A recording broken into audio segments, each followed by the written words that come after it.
Yep. Hello. How you guys doing? First of all, this is the outline. I'm going to talk about what Stan is today, some of the Stan ecosystem, how we got here, and just some fun tidbits. Disclosure, this is going to be very Stan core-centric. I haven't been on the periphery of Stan for a while. And this talk is going to be the fluffiest talk in the whole conference. And yes. All right. Just a quick show of hands. Who started using Stan in 2017? Whoa. Awesome. Thank you for coming. Who started in 2016? 2015-ish? 14? 13? Whoa. 12? There's a couple in the back, and 11. That's me and Bob and Ben. This is amazing. Thank you for coming. It's really awesome seeing an event like this turn out well. All right, so today Stan is almost 1,600 days old. It's like 4 years and change since version 1.0. We've had 32 releases since we first launched. The first one was in August 2012. And the latest version was December of last year. We've been cited in about 1,500 papers. It's really hard to count citations now. At first, we were really happy when we saw the first paper using Stan, and I couldn't find it anymore. But now we've got about 1,500 people. People are using it to benchmark their own packages, which is kind of trippy. Like, we built something well enough for other people to try to benchmark against. It's used in textbooks. BDA 3 is now with Stan code. Statistical rethinking, doing Bayesian analysis. Gelman and Hill version 2 is going to have Stan in it. It's used in academic research. Who here is using it for academic research? About half, more than half. And industry? That's a good, yeah, cool. So it's used everywhere. It's really awesome. The Stan ecosystem, right? Today, this is Stan. We have the math library Stan. We have the interfaces, command Stan, PyStan, RStan. We have things built on those. So these are also interfaces up here, MATLAB Stan, Statistan, so on and so forth. We have Profit built on PyStan, and now I found out it's also using RStan. RStan ARM, shall I say. I didn't even list all the packages that are going down in this R route. And then on top of that, there's the Stan mode and example models. There was a simpler time, though. August 30th, 2012, version 1. We just had Stan. Now, this isn't quite accurate. If we were to look at it now, it's really the math library, the Stan library, which is the language and the algorithms. Command Stan and RStan were also in the same repository. But it's a lot simpler than this, which is kind of cool. So how do we get here? Before Stan, there were already languages for specifying models. Bugs was out, JAGS was out, Infer.net was out. We used Elmer and Glimmer. You could have coded your models in C++ or some other lower level language. Hamiltonian Monte Carlo wasn't quite a new thing. It was already described in many textbooks, so it was there. Automatic differentiation and symbolic differentiation, those weren't widely used, but they were still there. We had played with Staccato for sure. We tried using Boost when we started. So how did we get to where we are now? In my opinion, it was really these three things. We did some things that are really cool technically. We focused on solving a problem, and we ended up with a great community, which you're all a product of. So the technical progress that we made by version 1.0, we had a Stan language. That's thanks mostly to Bob. It's Turing complete, and the cool thing was that everything in that language could be auto-diffed, right? So anything you write there has derivatives. The second is we had to write our own auto-diff package that was flexible and fast and ended up being pretty fast. And then the third thing there is that we had to make an improvement to algorithms. HMC is actually very hard to tune. If you look at Matt Hoffman's original NUTS paper, we show the Gibbs sampler versus HMC versus, or sorry, MCMC, sorry. Gibbs sampler versus random walk metropolis versus HMC versus nuts. But there's another set of graphs there that are very important, which are HMC tuned to the right parameters versus nuts. And nuts allows us to run an algorithm on a lot of different problems without having to tune.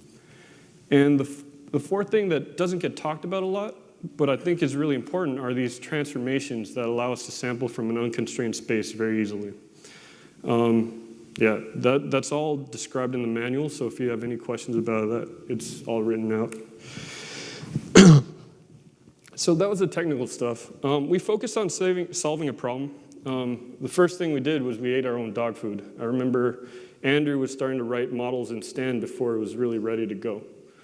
And Andrew really insisted that we didn't release Stan until Stan was faster than JAGs, and there was an R interface. Those are the two commands he gave us. Like, you cannot release until those two things happen.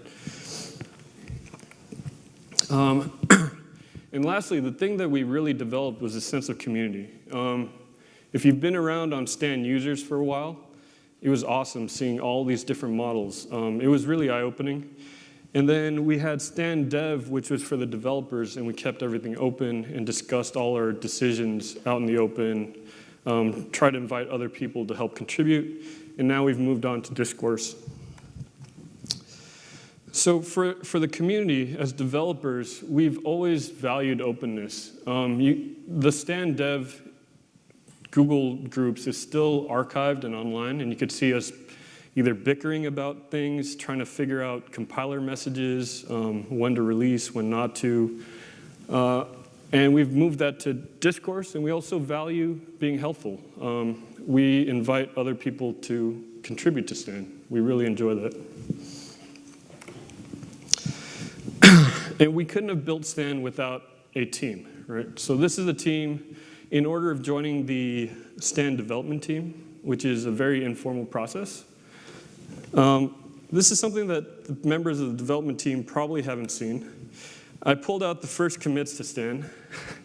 And so Bob was the first one to commit, then Matt, then me. Ben joined in January 2012, and so on and so forth. But you can see towards the end, Charles is up there in 2016. We got Sean Taltz in 2016, and Ben's also here. The team that's here at StanCon, can everyone wave real quick? Come find these people during the breakout sessions.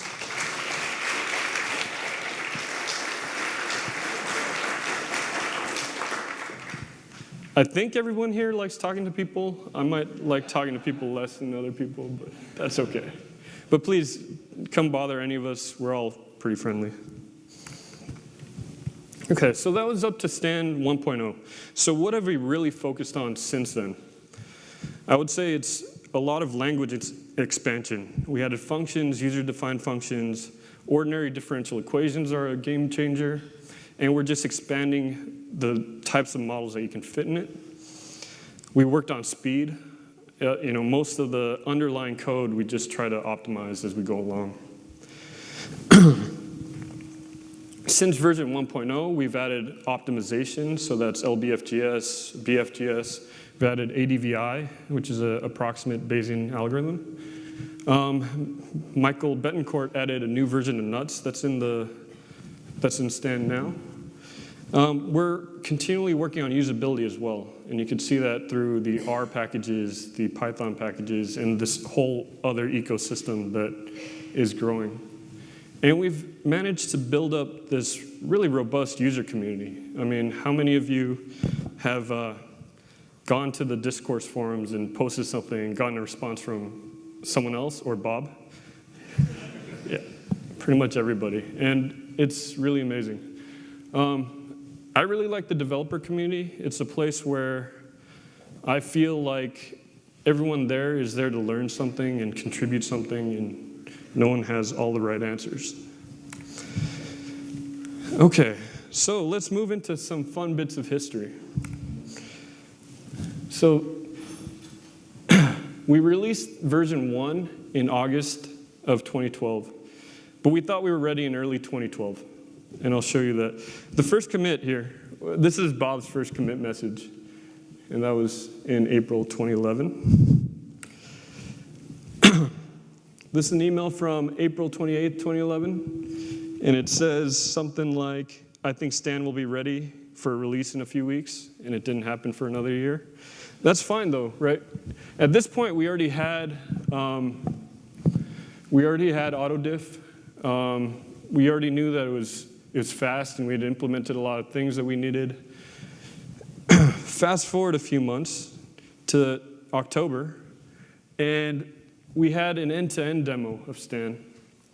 And I coded up a simple Stan program, the bugs examples. And here's Andrew saying, that's great. Once it's in R, we can ship it. That was a recurring theme for how long, Bob? Like.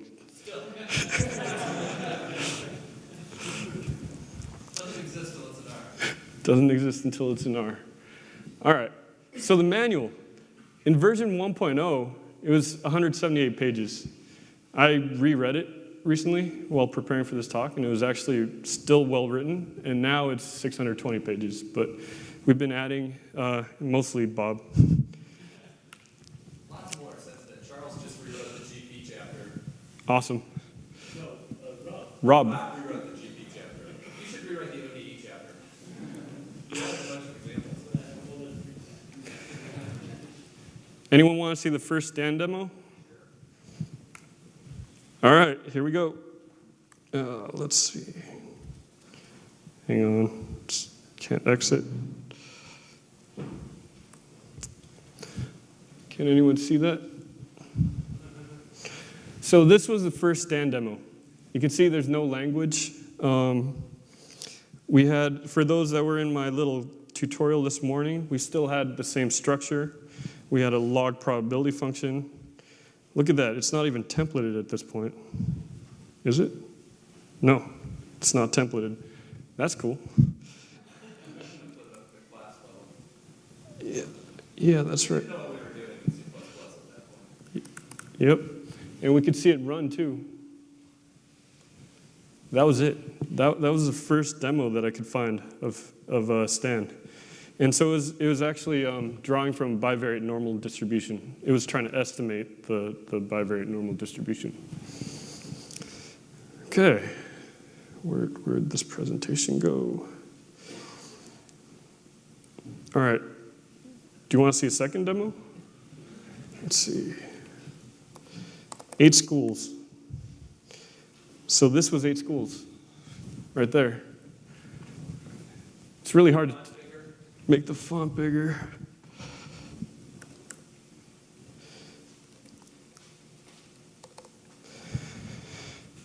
That's the log probability distribution function that we defined in C++. You see the theta, you see the normal distribution, or the incrementing the log prob. If you look at this, you can see why we were thinking about incrementing the log prob. This is sort of what Stan will generate nowadays. Okay. You want to see the first Stan program? The actual Stan program? Yeah, this was it. This was from October 2011. And this is the rats surgical example from the bugs library. And if you look, it looks kind of similar, but check that out. We used to have doubles in there, and the bounds were like written out that way. By version 1.0, we had changed to something that looks very similar to what we have now, and it's been that way. We sort of deprecated that left arrow from R. And I think the only breaking change was the LP __. But otherwise, the language has stayed pretty much the same. We've added a ton of features like functions and ODEs. I'll wrap it up, some key takeaways. Stan is rad, and the development has really been a team effort. We really couldn't do this without people contributing. So if any of you want to join us, please do so. We have an awesome online community, and if you're not familiar, please go there, hang out. It's cool. And thank you.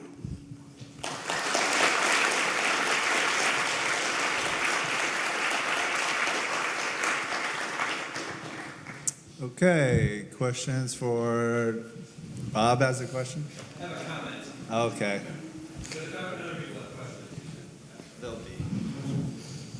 So I think the one thing that Daniel didn't mention that's been really important in an ongoing basis is all the refactoring work. So we're on the third major rewrite of Stan. This has been transparent to users because we've tried to keep everything backwards compatible, but Daniel's actually been the one doing most of that giant refactoring. So thanks.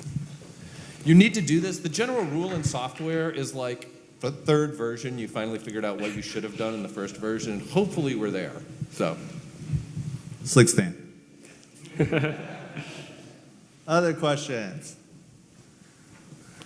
Joe's got one up here. Yeah, without undue modesty, how do you think, without undue modesty, how does Stan compare to alternatives? What do you look at when you're developing that you see out there in the wide world that you want to incorporate in Stan? We see when we're developing. That's, I mean, we're trying to do things with GPUs and MPI. That seems like it's an obvious next step. In terms of the language, I was actually thinking about it, and I wouldn't break it apart in any other way. There might be a more clever way to do that. I don't know. Yeah, why don't you ask people at the break? That one's a complicated question. Thank you. Anyone else? Any other questions? Okay.